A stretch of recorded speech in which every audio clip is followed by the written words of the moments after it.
रवि आज बिल्कुल ही फुर्सत में था, इसलिए वह गुनगुनाता हुआ वो रसोई घर में आया और चट से मेरी दोनों आंखें बंद करके मेरे कानों में मुंह लगाकर बोला, मीरा आज मैं कर दूंगा सारा काम। दोस्तों, मेरा नाम मीरा है, मेरा उम्र 29 साल है। पति की चोट के बाद मैं एकदम अकेली पड़ गई। वह पूरा दिन एक कमरे में पड़े रहते थे, चलने फिरने में भी वह असमर्थ थे। एक दिन मैं घर में बैठी थी, तभी दरवाजे की घंटी बजी तो दौड़कर मैंने दरवाजा खोला।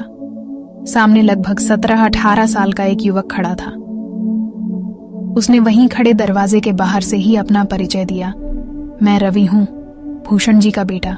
पापा ने आपको संदेश भेजा होगा, भीतर आओ कहकर मैंने दरवाजे पर जगह बना दी।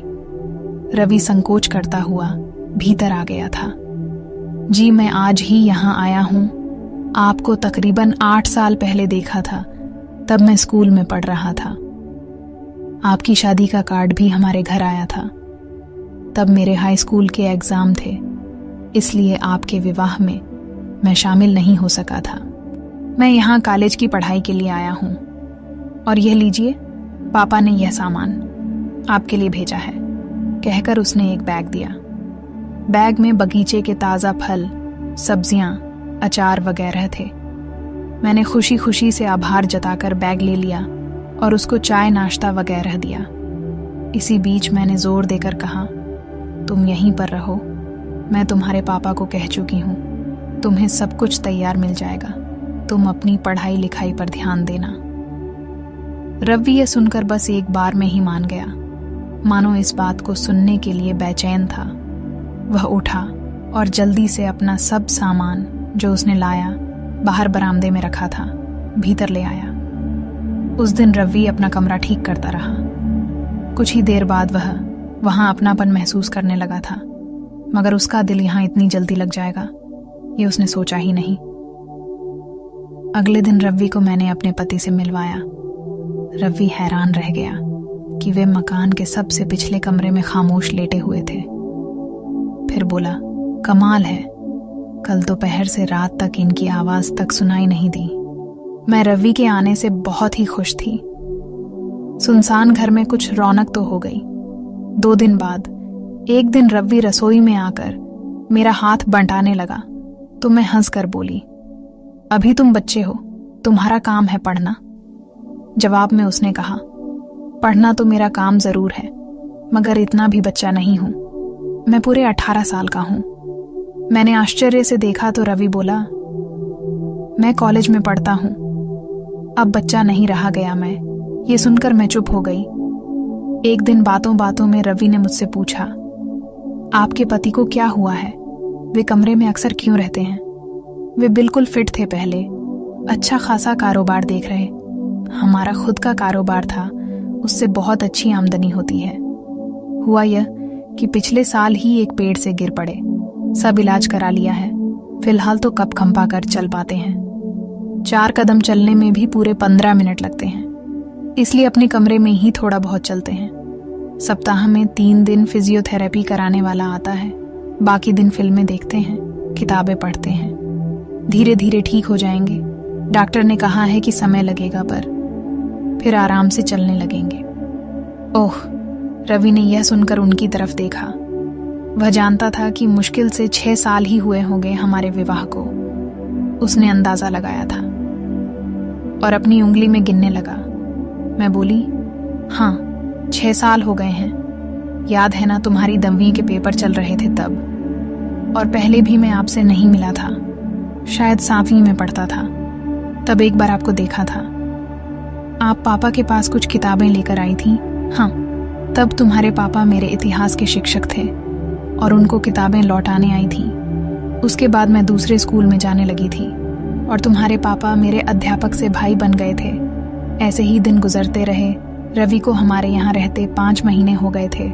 वह यूं तो लड़कपन के उबड़ खाबड़ रास्ते पर ही चल रहा था, लेकिन यह साफ समझ गया था कि हम दोनों की खामोश जिंदगी में फिजियोथेरेपिस्ट के अलावा वही है जो थोड़ा बहुत संगीत की सुर ताल पैदा कर रहा था। रवि ने देखा कि बगीचे में काम करने वाले ठेकेदार वगैरह भी एक आध बार आए थे। पर कभी कभी कोई बैंक वाला भी आता था। रवि आज बिल्कुल ही फुर्सत में था, इसलिए वह गुनगुनाता हुआ वो रसोई घर में आया और छट से मेरी दोनों आंखें बंद करके मेरे कानों में मुंह लगाकर बोला, मीरा जी, आज मैं कर दूंगा सारा काम, तुम इधर आओ और यहाँ बैठो इस जगह।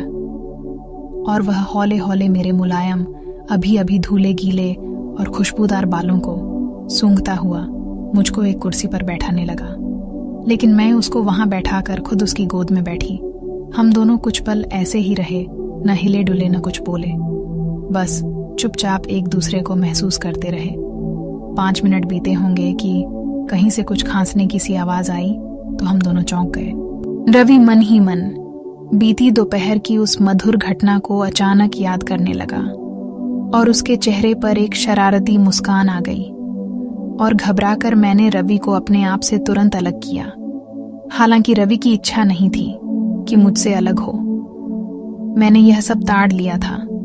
मैं उसके गाल पर एक हल्की सी चपत लगा दी और दूसरे गाल पर मीठा सा देकर खड़ी हुई।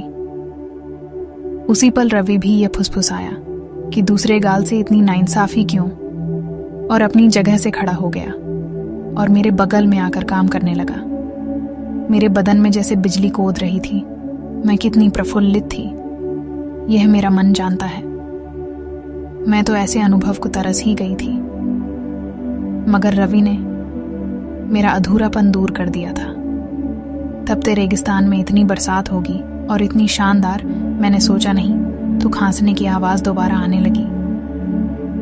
मैं एक कप चाय लेकर रवि को प्यार से देखती हुई वहां से निकली और पति के कमरे में गई। रवि चाय की चुस्कियां लेते हुए अपने लिए नाश्ता बनाने लगा। पति की दोनों हथेलियों को सहलाती हुई मैं उनमें रवि की देह को महसूस करती रही और अपने आप से बोलती, प्यार हमारे जीवन में बिल्कुल इसी तरह आना चाहिए। मेरे भीतर मधोशी छा रही थी।